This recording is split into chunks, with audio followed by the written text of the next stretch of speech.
Oh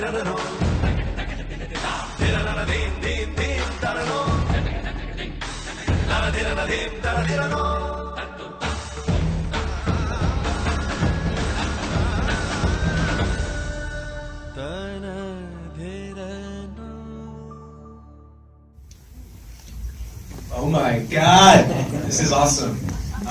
Super excited to be here. This is the LA premiere of the film, and IFLA has just been incredibly supportive. We've been going to the festival for 10 years, and it's really well run and put together, so thank you so much for having us here.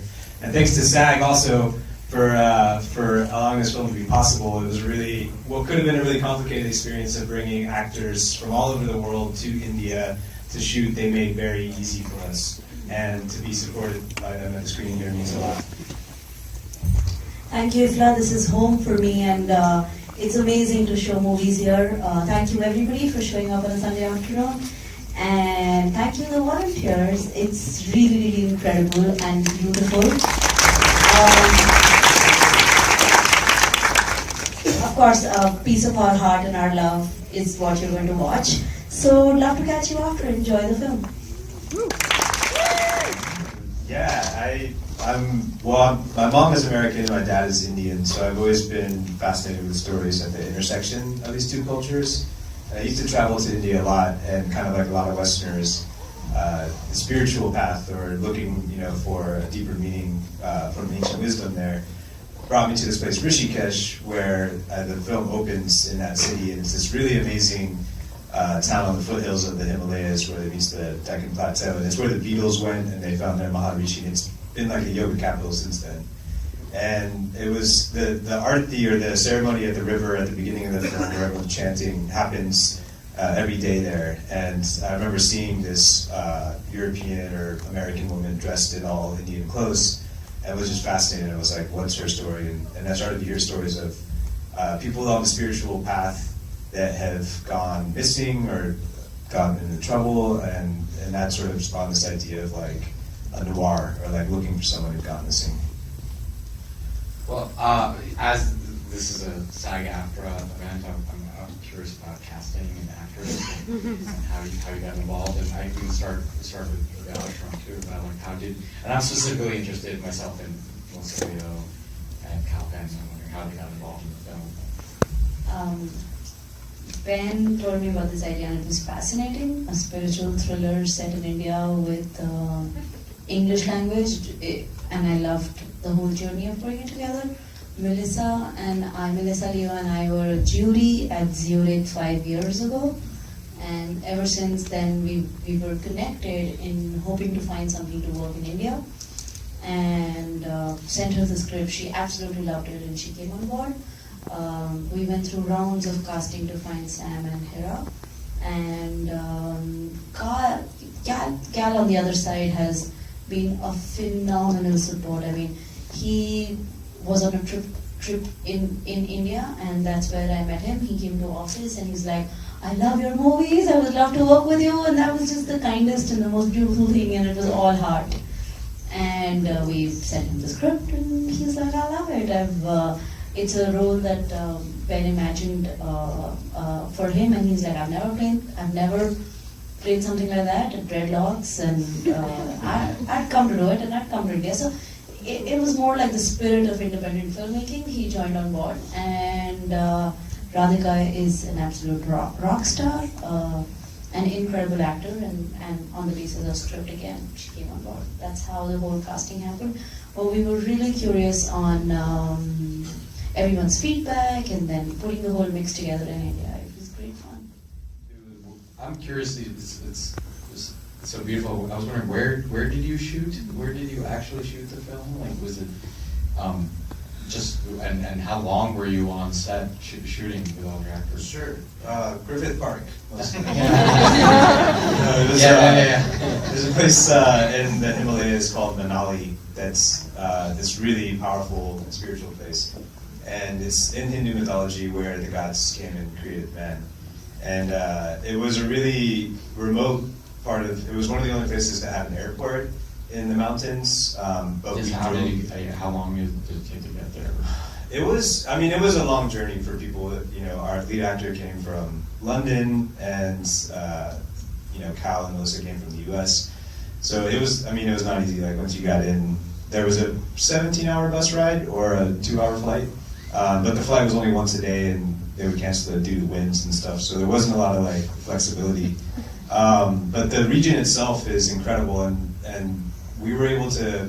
Once you're there, you can drive 2 hours in different directions and see a lot of different landscapes. So we tried to find places that hadn't been used before, but that also was kind of stupid, ambitious, because we would like trek for 2 hours with like everyone carrying all the gear into the mountains. And there's a few places, like the riverbank, that you could only access by rafting across the river.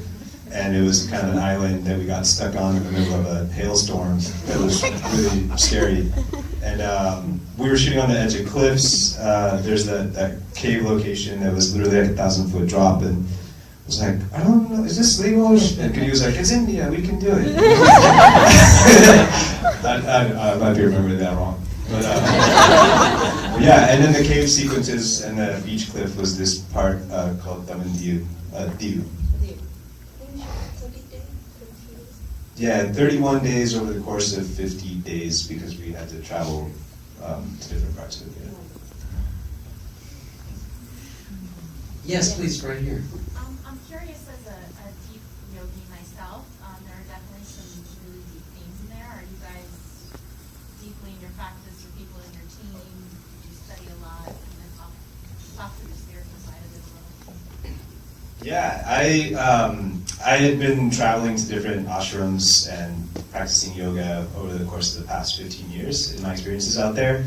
And a lot of this came from an ashram experience I had outside of Rishikesh. There's a place called Aurobindo Valley.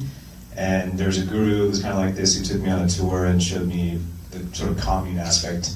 And a lot of these places, you meet really fascinating people because people are coming to recover from some trauma a lot of times. So there's either a breakup or a disease or just a deep depression that they're trying to find. And I think that the beautiful thing about it is the more kind of still you are, the less you worry about the past and future and being more present. And I think that removes a lot of anxiety for people. So meditation is definitely a big part of it. But there's also a slightly darker undertone to it where people that might be disillusioned or lost can be taken advantage of. And I think there's a little bit of that in the film in terms of like playing with the audience perception of what might have happened to her. And the kind of magical sort of realism where it goes was a little bit more just, it was a risk that we took to kind of go in that direction towards the end. But the idea was to explore what if these things are true? What if there are places that are other realms of consciousness where your soul goes? And I think to me, asking the question is more interesting than giving the answer or finding the answer.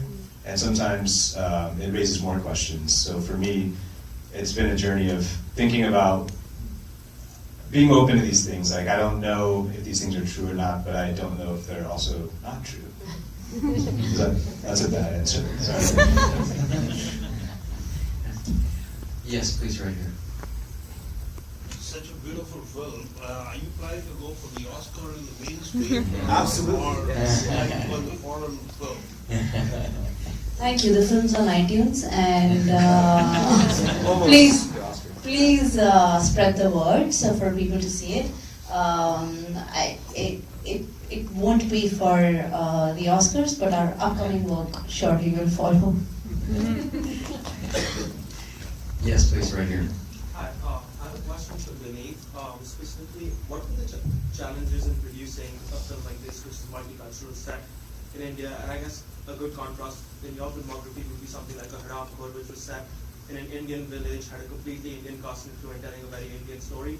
Whereas this was also set in like one location, but you're telling a story with sort of foreign characters and a foreign director and working with an Indian cast and crew with them. Firstly, thank you for following my work. There were challenges. This is first of our, for me and my team, it was the first English language film. I mean, we co-produced Trishna, but with Michael Winterbottom, but we were not the lead producers on it. It was not that we were signing in all the actors. It was lots of midnights calling to US with the agents and figuring out travel and insurance and SAG. And it was new from where I come from to understand that, but it was fascinating to figure out the financing, to figure out. I think this is what, after doing 20 odd films in India, I think this is what I would love, this is what I aspire to do moving forward, bringing the community here, the stories here, bringing more Indian stories to a global audiences, and being able to work with multi-actors and directors and stories, and also a lot of Indian crew. So a lot of crew from India, but what needs to come from here. So, you know, and exploring Indian locations, because it's so spectacular, and this was not one location, it was, yes, one city, but it was crazy. Every day was really, really tough locations and terrains, and you know, when you're up in the hills with the sun going very fast and clouds coming very fast, you're always constantly challenged by light. This is a story that I was deeply attracted to, and Ben and I go a long back, and this is our conversation. So I think this is a start for a lot of work that is going to follow, which is going to be about stories from the East that we can tell globally in English language. Well, I wish we could keep going, but we have our closing night event coming up real soon. We're going to be giving awards, and I want to thank all of you for being here, and I want to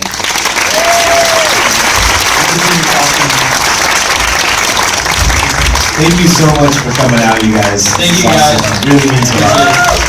Please vote for both of them. Please vote.